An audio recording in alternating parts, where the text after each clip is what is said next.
দীর্ঘদিনের যন্ত্রণা থেকে মুক্তি পেলেন শহরবাসী। বুধবার বনইয়া প্রশাসন থেকে সব রকম প্রস্তুতি নিয়ে যানজট মোকাবিলা করা হলো হাইকোর্টের নির্দেশ বলে। সেই সাথে দখলমুক্ত হলো ফুটপাত। মুর্শিদাবাদ জেলার বনইয়া শহরের ডাকবাংলো এলাকায় ফুটপাত উচ্ছেদে নামতে বাধ্য হয় স্থানীয় প্রশাসন।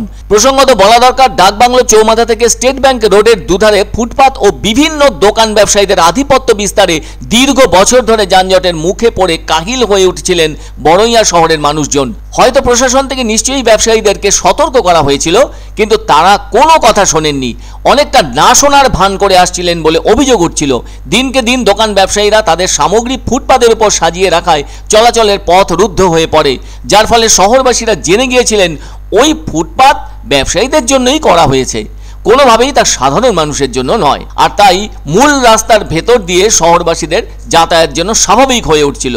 তাছাড়া ওই রাস্তাও আবার নানা ধরনের যানবাহনের দাঁড়ানোর জায়গা হয়ে ওঠায় দেখতে দেখতে যানজটের চেহারা নেয়।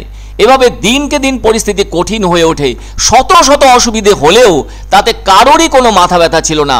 মাঝে মাঝে সাধারণ মানুষের সাথে যানজটের কারণে বচসা বাঁধত। সাধারণ মানুষ তাহলে হাঁটবে চলবে কোথা দিয়ে? এ ধরনের প্রশ্ন হরহামেশাই উঠে থাকছে।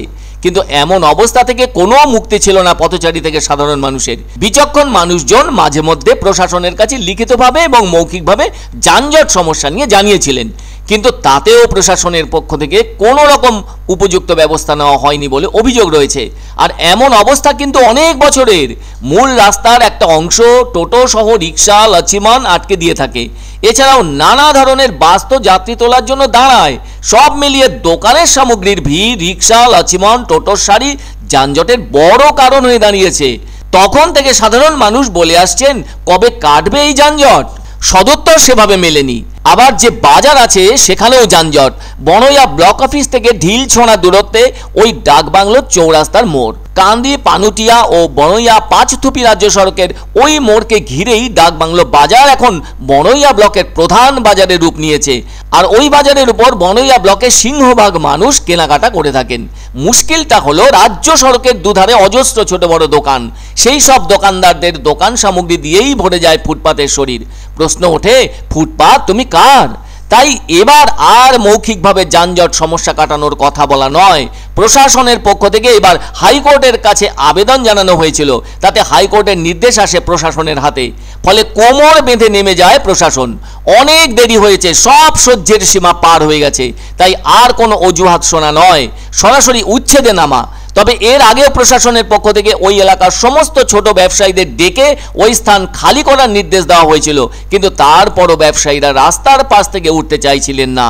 ফলে এবার হাইকোর্টের নির্দেশে নোটিশ টাঙিয়ে বড়ইয়া থানার ওসি অতনু দাসের নেতৃত্বে বিশাল পুলিশ বাহিনী মোতায়েন করে বিডিও নিজে উপস্থিত থেকে এদিন এখানকার উচ্ছেদ প্রক্রিয়া সম্পূর্ণ করেন। আর যে সমস্ত ব্যবসায়ীরা এখানে এতদিন তাদের রুজি রোজগার করে এসেছেন, তাদের সকলের কথা চিন্তা করে প্রশাসনের পক্ষ থেকে অন্যত্র একটি জায়গা ঠিক করে দেওয়া হয়। কিন্তু এখানকার কোনো ব্যবসায়ী নতুন জায়গায় গিয়ে ব্যবসা করতে রাজি হননি বলেই জানিয়েছেন বনইয়ার বিডিও গোবিন্দ দাস। তাই উচ্ছেদ হলেও ব্যবসায়ীদের সমস্যার কিন্তু পাকাপাকি সমাধান হলো না।